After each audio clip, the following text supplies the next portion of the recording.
araqni ham O'rta Osiyoga kirib kelish tarixi bor ekan. Amir Olimxonga Nikolay Pasha jo'natgan ekan. Bochkaga solib ustiga yozgan ekan. Bu narsaning nomi aroq, buni ichgan odamning kayfi taroq, qo'rqoqni botir qilur, kambag'alni boy qilur, ishonmasangiz ichirib tekshirib ko'ring, olam panoh deb yozibdi. Olam panoh kim? La ilaha illalloh. Amir Olimxon o'qib chiqib buyuribdi.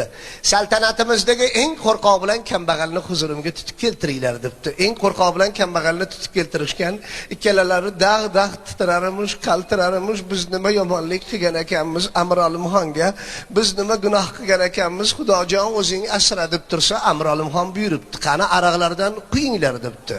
5-6 piyolani och qoringa bosib ichib, qo'rqoq o'rnidan turib, kayf bo'lgan holda Amir Olimxonga qarab, Amir Olimxon, Olimboy, Olimchik, mehmonga ham shunaqa muomala qiladimi?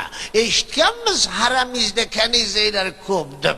Chaqiring, bir shakar guftorlik qilaylik. Desa Amir Olimxonni jahli chiqib, jallod deb boshqiribdi.